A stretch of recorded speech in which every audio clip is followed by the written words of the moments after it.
IPhone రేట్లు భారీగా పెరుగుతాయా? పెరిగితే ఎంత పెరుగుతాయి? అసలెందుకు పెరుగుతాయి? ట్రంప్ కొట్టిన దెబ్బ యాపిల్‌పై భారీగా ఎఫెక్ట్ పడుతుందా? పరిస్థితి చూస్తే అలాగే ఉంది. ట్రంప్ చేసింది మామూలు పని కాదు. 10-50% టారిఫ్‌లు అన్ని దేశాలపై వేశాడు. దానివల్ల ఇప్పుడు అన్ని దేశాల ఉత్పత్తులు అతలాకుతలం కాబోతున్నాయి. ట్రంప్ టారిఫ్‌ల తర్వాత యాపిల్ షేర్లు 9.3% పడిపోయాయి. 2020 తర్వాత ఈ స్థాయిలో పడిపోవడం ఇప్పుడే. ఎందుకిలా జరిగింది? ఐఫోన్ అంటే మామూలు క్రేజ్ ఉండదు. ఎన్ని బ్రాండ్ల ఫోన్లున్నా యాపిల్ అంటే అదొక స్పెషల్ ఇది. కిడ్నీలు అమ్ముకొని కూడా యాపిల్ ఫోన్లు కొనేవాళ్ళున్నారు. ఐఫోన్ కొత్త మోడల్ వస్తుందంటే రాత్రే వెళ్ళి స్టోర్ల ముందు క్యూలో నిలబడే వాళ్ళు చాలామంది కనిపిస్తారు. ఇప్పుడు ఇంత కాంపిటీషన్ ఉన్న రోజుల్లో కూడా ఇతర కంపెనీలు ఎంత పోటీ ఇస్తున్నా ఐఫోన్‌కి క్రేజ్ తగ్గలేదు. ఇంతకాలం ఎన్ని ఒడిదుడుకులు, ఛాలెంజెస్ వచ్చినా తట్టుకున్న యాపిల్ ఇప్పుడు ట్రంప్ టారిఫ్ దెబ్బకి అతలాకుతలం కావడం ఖాయంగా కనిపిస్తోంది. ఎందుకంటే ట్రంప్ టారిఫ్ల దెబ్బకు దేని రేట్లు ఎంత పెరుగుతాయో, ఎలా మారుతుందో ఎవరూ ఊహించలేని పరిస్థితి ఏర్పడింది. ఆర్థిక వ్యవస్థల్లో కుదుపు ఖాయంగా కనిపిస్తోంది. ఇప్పుడు యాపిల్ ఐఫోన్ ఒక్కో మోడల్ ధర 30-40% పెరుగుతుంది అని చెప్తున్నారు. అంటే 68,000 ఫోన్ దాదాపు ₹1,00,000కి చేరుతుంది. 1,50,000 ఫోన్ దాదాపు ₹2,00,000 దాటే ఛాన్స్ కనిపిస్తోంది. మరి దీనికి కారణం ఏంటి? ఇది తెలియాలంటే అసలు ఐఫోన్లు ఎక్కడ తయారవుతాయి? ఎక్కడి నుండి ఎక్కడికి ఎక్స్‌పోర్ట్ అవుతాయో తెలియాలి. ఐఫోన్లు చైనాలో ఎక్కువగా అసెంబుల్ అవుతాయి. దీని కాంపోనెంట్లు America, Japan, South Korea, Taiwan, China దేశాల్లో తయారవుతాయి. అంటే గొరిల్లా గ్లాస్, ఆడియో చిప్స్ అమెరికాలో తయారవుతాయి. జపాన్‌లో ఫ్లాష్ మెమరీ, కెమెరా కాంపోనెంట్స్ తయారవుతాయి. ఇక సౌత్ కొరియా విషయానికొస్తే అక్కడ డిస్‌ప్లే ప్యానెల్స్, మెమరీ, బ్యాటరీలు తయారవుతాయి. తైవాన్‌లో చిప్‌లు తయారవుతాయి. ఇక జర్మనీ, స్విట్జర్లాండ్ నుండి కూడా కొన్ని కాంపోనెంట్లు ఇంపోర్ట్ చేసుకుంటారు. ఇట్లా ఈ కాంపోనెంట్స్ అన్నిటిని కలిపి చైనాలో అసెంబుల్ చేస్తారు. చైనాలో అసెంబుల్ చేసి మిగతా దేశాలకు ఎక్స్‌పోర్ట్ చేస్తారు. చైనాలో జెన్‌జో, షెంజన్ నగరాల్లో ఐఫోన్ అసెంబ్లింగ్ ప్లాంట్లు చాలా భారీ ఎత్తున ఉన్నాయి. అసలు జెన్‌జో నగరాన్ని ఐఫోన్ సిటీ అనే పిలుస్తారు. ఆ స్థాయిలో యాపిల్ ప్రొడక్షన్ అక్కడ ఉంది. ప్రపంచంలో అమ్ముడయ్యే ఐఫోన్లు, ఐప్యాడ్, మ్యాక్, ఎయిర్‌పాడ్స్‌లో 95% చైనాలోనే తయారవుతాయి. కానీ ఇప్పుడు చూస్తే ట్రంప్ 34% టారిఫ్ చైనాపై విధించాడు. పేరుకి యాపిల్ అమెరికన్ కంపెనీనే. కానీ తక్కువ ప్రొడక్షన్ కాస్ట్ కోసం అన్ని కంపెనీలు చూస్తాయి కాబట్టి లేబర్ కాస్ట్, రా మెటీరియల్, స్థానిక పన్నులు, ప్రభుత్వాలు ఇచ్చే సౌకర్యాలు ఇవన్నీ చూసినప్పుడు తక్కువ ఖర్చులో ఉత్పత్తి చేసే దేశాల్లో పెద్ద కంపెనీలన్నీ పెట్టుబడులు పెడతాయి, తమ ప్లాంట్లు పెడతాయి. అక్కడ ఉత్పత్తి చేసి ప్రపంచమంతా సప్లై చేస్తాయి. అట్లా చైనా అనేక కంపెనీలకు మేజర్ మ్యానుఫ్యాక్చరింగ్ హబ్గా ఉంది. కానీ ఇప్పుడు ట్రంప్ చైనాపై 34% టారిఫ్ విధించాడు. ఈ భారం అక్కడ తయారయ్యే యాపిల్ ఫోన్లపై ఖచ్చితంగా పడుతుంది.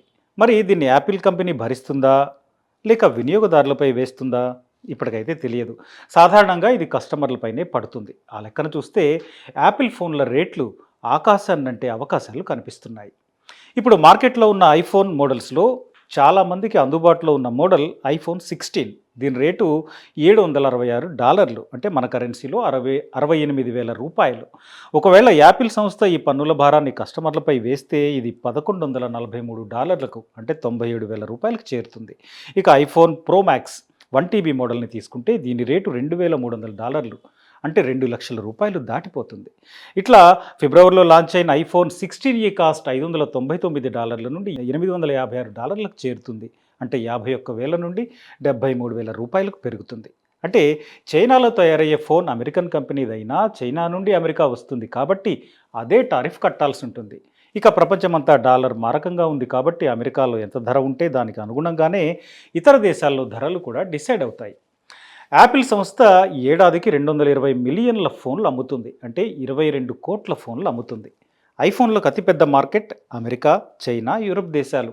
అమెరికాలో యాపిల్ ఫోన్ టాప్ ప్లేస్లో ఉంటే శాంసంగ్ రెండో స్థానంలో ఉంది. ఇక యూరప్ దేశాల విషయానికి వస్తే శాంసంగ్ టాప్ ప్లేస్లో ఉంటే యాపిల్ సెకండ్ ప్లేస్లో ఉంది. ఇక మన దేశం విషయానికి వస్తే Vivo, Xiaomi, Samsung, Oppo, Realme ఈ కంపెనీల తర్వాత 5వ స్థానంలో యాపిల్ సేల్స్ ఉన్నాయి. అంటే యాపిల్ కంపెనీకి అన్ని వైపులా గట్టి పోటీ ఉంది. మరి ఈ టైంలో ట్రంప్ టారిఫ్లు ఆ కంపెనీపై గట్టి దెబ్బ కొట్టే ఛాన్స్ కనిపిస్తోంది. ఇంత భారీగా రేట్లు పెరిగితే అది యాపిల్ అమ్మకాలపై ఖచ్చితంగా ప్రభావం చూపుతుంది. ఇప్పటికే యాపిల్ ఫోన్లు గతంతో పోల్చితే సేల్స్ కొంత తగ్గాయి. శాంసంగ్, పిక్సెల్, షావోమి ఈ కంపెనీలన్నీ చాలా గట్టి పోటీ ఇస్తున్నాయి. నిజానికి కొత్త ఐఫోన్ వెర్షన్ వస్తుంది అంటేనే అదొక పెద్ద వార్త. ఏం ఫీచర్లు ఉంటాయి అనే దానిపై అందరిలో ఆసక్తి ఉంటుంది. అసలు కొత్త వెర్షన్ రాగానే ఉన్న ఫోన్ తీసేసి కొత్త ఫోన్ తీసుకునే వాళ్ళు ఎంతోమంది ఉంటారు. ఐఫోన్ 17 సెప్టెంబర్ 2025లో రిలీజ్ కావాల్సింది. ఇందులో చాలా వేరియంట్లు కూడా ఉంటాయి. అంటే iPhone 17 base version, iPhone 17 pro, pro max ఇట్లా వేరియంట్లు చాలా ఉంటాయి. ఇందులో బేసిక్ వెర్షన్ రేటు దాదాపు 80,000 ఉండొచ్చు అని అంచనా ఉంది. ఇది ట్రంప్ టారిఫ్లకు ముందు. మరి దీనికి 40% టారిఫ్ కలుపుకుంటే దాదాపు 1,10,000కు పైగా చేరే ఛాన్స్ ఉంది. ఇక ఇందులో most expensive variant iPhone 17 pro max. దీని రేటు దాదాపు 1,50,000 అని ఇప్పటి వరకు అనుకుంటున్నారు. కానీ టారిఫ్ తర్వాత దీని రేటు 2,00,000 దాటిపోతుంది. మరి ఈ స్థాయిలో రేట్లు పెరిగినప్పుడు కస్టమర్లు కొంటారా అంటే కష్టమే. కాంపిటీషన్ ఇవ్వడానికి సామ్సంగ్ రెడీగా ఉంది. చైనా కంపెనీలు కూడా కాచుకొని ఉన్నాయి. నిజానికి ఇంతకాలం అమెరికాలో యాపిల్ కంపెనీ పన్నుల భారం తగ్గించుకునేలా కొన్ని ప్రత్యేక మినహాయింపులు పొందింది. కానీ ఇప్పుడు అలాంటి ఛాన్స్ కనిపించడం లేదు. ఈ లెక్కన చూస్తే ఐఫోన్ల రేట్లు ఆకాశాన్ని అంటడం ఖాయంగా కనిపిస్తోంది. అమెరికాలో తయారీ రంగం పెరగాలి అనేది ట్రంప్ ఆలోచన. అమెరికన్ కంపెనీలు అమెరికాలోనే తయారు చేయాలి, అక్కడ ఉపాధి పెరగాలి, అక్కడ ఉత్పత్తి అయిన వాటిని ప్రపంచ దేశాలు తక్కువ పన్నులతో కొనుక్కోవాలి. ఇది ట్రంప్ ఆలోచన. అంటే ఈ లెక్కన చూస్తే యాపిల్ సంస్థ చైనాను వదిలేసి అమెరికాలో ఫోన్లను తయారు చేసుకోవాలి. మరి ఇది సాధ్యమా? అంత తేలిగ్గా సాధ్యమయ్యే పని కాదు. మరోవైపు ఇప్పటికే ఐఫోన్ల అమ్మకాలు మార్కెట్లో తగ్గిపోతున్నాయి. అంచనాలను రీచ్ కావడం లేదు.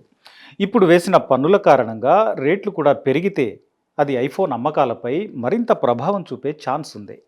ఈ పరిస్థితి చూసినప్పుడు ఐఫోన్ సిచ్యువేషన్ కొంతకాలం అయోమయంగానే ఉంటుంది అనిపించడం ఖాయం. అయితే చైనా, అమెరికా మధ్య టారిఫ్స్ విషయంలో ఏదైనా డీల్ కుదిరితే తప్ప అది ఐఫోన్ అయినా, చైనాలో తయారయ్యే మరి ఏ ఇతర ఉత్పత్తి ఫ్యూచర్ అయినా డిసైడ్ అవుతుంది. అప్పటి వరకు ఇలాంటి ప్రశ్నలు ఖచ్చితంగా ఉంటాయి. ఇప్పటికే ఆ కంపెనీ తన ప్రొడక్షన్లో కొంత వియత్నాంకి మార్చింది, మరికొంత ఇండియాకు తరలించింది. కానీ ఇప్పటికే చైనాలో 90% పైగా ఐఫోన్లు తయారవుతున్నాయి.